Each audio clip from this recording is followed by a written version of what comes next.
My wife secretly pawned our house's inheritance and used $250, $0 of it to fund her affair with my best friend, then filed to court claiming I'm mentally incompetent to take everything, including our $2 million estate, while I just found out she's been planning this for years.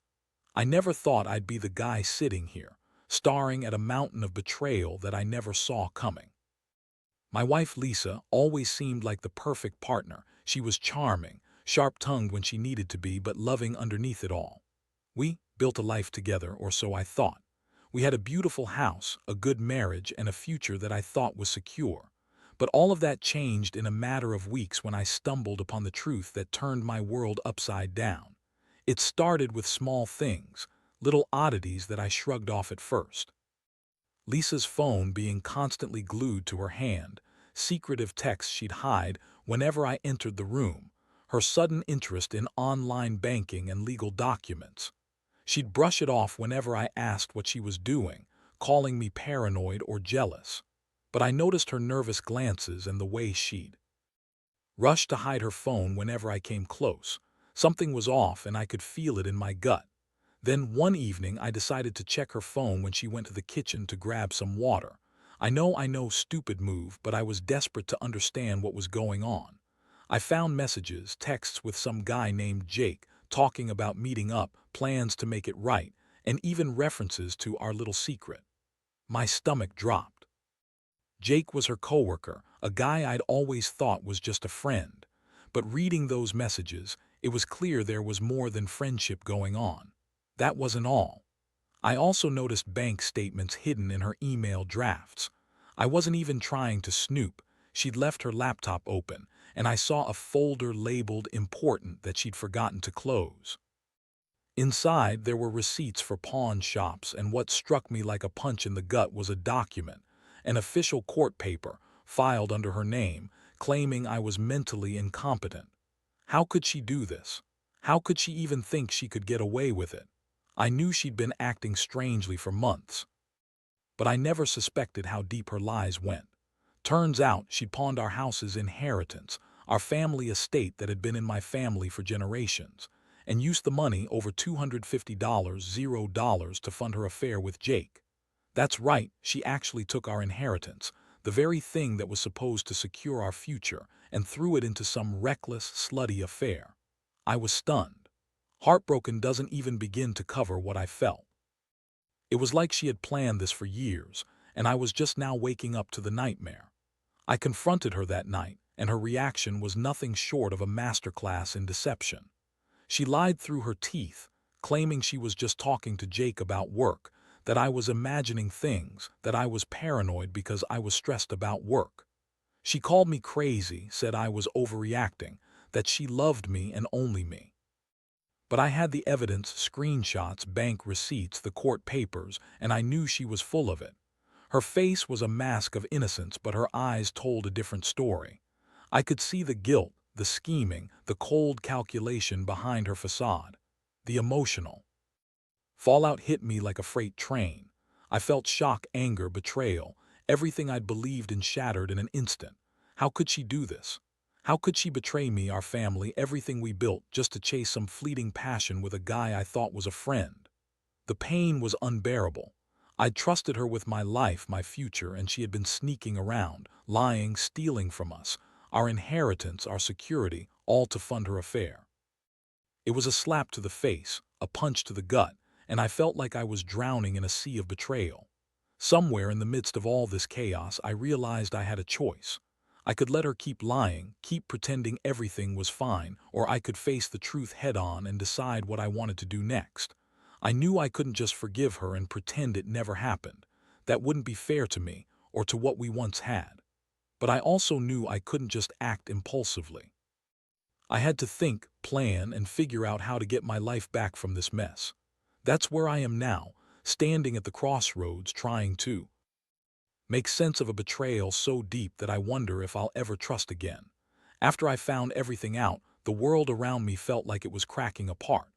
I couldn't believe the woman I married, who once looked at me with love and affection, had been secretly destroying us from the inside. I kept replaying the moments, the signs I ignored, the times she brushed me off when I asked about her strange behavior. I was furious, but underneath that anger was a deep, aching sadness. How had I missed all of this? How could she lie so convincingly? I spent the next few days in a daze trying to process what I'd uncovered. I started digging deeper, going through her emails, bank accounts, even her social media. It was like peeling back layers of a carefully constructed lie. What I found was even worse. She'd been planning this for years. The pawn shop receipts weren't just about a casual mistake. They were part of a long-term scheme to drain our inheritance. She pawned our family estate's value bit by bit, hiding the money in secret accounts and under fake names. The amount she'd taken was staggering. Over $250, $0. Just gone like it was nothing. And then there was the court filing, claiming I was mentally incompetent. I couldn't believe she was so cold, so calculated. She'd even gone as far as hiring a lawyer to push the case through, trying to claim everything. Our house, our savings, everything we'd built, was mine to lose because I was supposedly unfit. I'd always been the stable one, the responsible one, and now I was being painted as the crazy husband who couldn't manage his own mind. I knew I had to act fast. I couldn't let her get away with this. I called my lawyer and asked him to look into the court papers. The more I investigated, the more I realized how deep her deception went. She lied about her job, her whereabouts, even her friends. I found out she'd been meeting Jake at hotels, sometimes multiple times a week. They'd been sneaking around, planning their future, and all the while she was pretending to be the loving wife I married. The betrayal wasn't just emotional anymore. It was financial, legal, and personal. I felt like I'd been robbed of everything I had, my trust, my security, my future. The worst part was knowing she'd been lying to my face, pretending to be the loving wife, all the while secretly plotting to take everything from me. I couldn't believe I'd been so blind. I started to piece together her entire plan. I realized she'd been grooming the situation for years, saving up money, pawning the inheritance, creating a false narrative to get me declared mentally incompetent so she could legally take everything. She wasn't just cheating on me. She was trying to erase me from our lives, to steal our estate and start fresh with Jake. That realization made my blood boil. I had to stop her somehow. I couldn't let her get away with it, not after everything. I sat down that night trying to organize my thoughts. I knew I couldn't confront her without evidence, so I started gathering everything I found: screenshots, bank statements, court documents. I wanted to be ready. I knew she'd deny everything, call me crazy, or try to spin it as me being paranoid. But I wasn't going to let her lie her way out of this. I had to fight for what was rightfully mine and for the truth to come out. That's when I realized I needed allies. I reached out to a private investigator, someone who could dig into her story, her finances, her meetings with Jake. I also contacted a lawyer who specialized in family law and estate disputes. I needed to be prepared for the battle ahead because I knew this wasn't just about catching her in a lie. It was about stopping her from destroying what's left of my life. The more I uncovered, the clearer it became that she'd been planning this for years. The lies, the theft, the affair, all part of a carefully orchestrated plan to take everything I had. And the worst part, I'd been so blind, so trusting, that I didn't see it coming until it was nearly too late. I felt betrayed, humiliated, and sick to my stomach. But I also felt a fire inside me, determined to fight back and reclaim what was mine. The days that followed were a blur of planning and shock. I couldn't sleep much, and every time I closed my eyes, I saw her face, smiling, lying, pretending everything was fine while she was secretly tearing our lives apart. I started digging into her past, trying to understand how she could do this, how she could be so manipulative. It wasn't just about the money or the affair. It was about the person I thought I knew versus who she really was. I found out she'd been living a double life for years. She'd always been bitchy, quick to criticize, but I thought that was just her personality. Turns out she was using her sharp tongue to hide her true intentions. She'd been secretly meeting Jake, planning to leave me and take everything: our house, our savings, the estate. She'd even been talking about how she wanted to start fresh, free from his stupid mistakes, as she put it. That was her way of justifying everything: her lies, her theft, her betrayal. The biggest shock was the court papers. She'd gone to the extreme of hearing a lawyer filing to declare me mentally incompetent. It was so calculated, so evil. She knew I was the one who kept everything afloat: my steady job, my investments, our family's legacy, and she wanted to take it all. I found out she'd even forged some documents, faked signatures, and manipulated legal procedures to make it look like I was unfit to handle my own affairs. I couldn't believe how far she'd gone. It was like she was trying to erase me from our life, from the estate, from everything. I contacted my lawyer again and told him everything. We started preparing for a fight in court, but I knew that wouldn't be enough. I needed hard evidence: proof of her affair, proof of the pawned inheritance, proof of her lies. I hired a private investigator, someone who specialized in domestic cases, and paid him to dig up more dirt. I also requested bank records from the pawn shops, and I started tracing the money she'd taken. The more I looked, the more I saw how carefully she'd planned this. She'd been squirreling away money, hiding assets, and lying to everyone, including her own family. The emotional toll was brutal. Every discovery made me angrier, more betrayed. I kept asking myself how I didn't see it coming, how I could have been so blind. I'd always thought she was just a bit bitchy, maybe a little manipulative, but I never imagined she'd do something this cold and calculated. It was like I was living with a stranger, someone who could lie, cheat, and steal without batting an eye. I felt humiliated that I'd trusted her so blindly. I was furious at myself for not catching her sooner, for not seeing the signs. But I also felt a strange clarity. I realized I had to stand my ground no matter how painful it was. I couldn't let her get away with this. I couldn't let her walk off with everything we'd built. I started documenting everything: saving emails, taking screenshots, copying bank statements. I wanted to be ready for the legal battle ahead because I knew she'd try to spin things, paint me as the crazy husband, the one who was losing his mind. But I had the evidence now, and I was determined to fight for my rights. The most unsettling part was knowing she'd been planning this for so long and I'd been so naive. I thought we had a good marriage, that she loved me. Turns out her love was just a mask, one she wore to hide her true intentions. The betrayal cut deep, but I was starting to see the truth clearly now. She was a manipulative, selfish woman who'd do anything to get what she wanted, even if it meant destroying us. As I sat alone in my house, staring at the documents I'd gathered, I knew this was only the beginning. There was a long road ahead: court battles, financial battles, emotional battles, but I also knew I couldn't let her win, not this time. I had to fight for what was mine, for what she tried to steal from me. I didn't know exactly how I was going to do it yet, but I was determined. I owed her nothing anymore. All I wanted was the truth, and I was going to get it, no matter what it took. The legal process was a nightmare. I had to gather all the evidence I could: bank statements, pawn receipts, her emails, everything. The lawyer I hired told me she was banking on her lies, her manipulations, and her ability to spin the story in court. I knew that, but I also knew I had the truth on my side. Still, knowing how ruthless she was, I prepared myself for the fight of my life. She played her part well, at least initially. When I confronted her with all the evidence, she tried to gaslight me. She said I was paranoid, that I was imagining things, that she was innocent. She even went as far as calling me crazy, claiming I was losing my mind because of stress or some mental illness. She insisted she loved me, that she'd never do anything to hurt me, and that I was just jealous of her success with Jake. It was the same old lie, except now I had proof she'd pawned our inheritance, that she'd been unfaithful, and that she was trying to cover her tracks. But I wasn't buying it. I knew her game. I had already hired the private investigator, who uncovered even more. Turns out she'd been meeting Jake in secret hotels, sometimes twice a week, for years. They'd been planning their escape, plotting how she'd take everything and start fresh with him. The evidence was overwhelming. I had her texts, her bank receipts, the court documents. It was all there, irrefutable.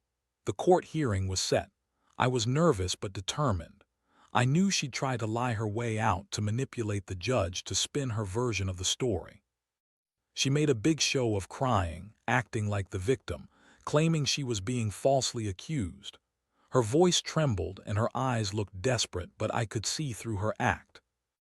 I knew she was just trying to save herself to keep her grip on the money and the house. When the hearing started, I presented everything: her fraud, her affair, the pawn shop receipts, the court papers. My lawyer did a good job of laying out the facts, and I could see the judge listening carefully. Lisa kept trying to deny everything, but her lies started to unravel. The evidence was just too much. Her lawyer tried to argue that I was mentally unfit, that I was paranoid, but the judge wasn't buying it. The court ruled in my favor, declaring that I was mentally competent and that her claims were baseless. It was a relief, but also a wake-up call. She was furious, of course. She screamed, called me a liar, and stormed out of the courtroom. I felt a strange mixture of anger and relief. Finally, some justice. But I knew this wasn't over. She still had her tricks up her sleeve. She'd try to appeal, try to find some loophole. I had to stay vigilant. After the court decision, I moved quickly to secure the estate. I had the house appraised, and I started legal proceedings to freeze her accounts and prevent her from selling or pawning anything else. I also contacted a forensic accountant to trace the stolen inheritance. Every day, I felt more like a detective in my own life, piecing together the puzzle, trying to make sure she couldn't take anything else. It was exhausting, but I refused to let her win.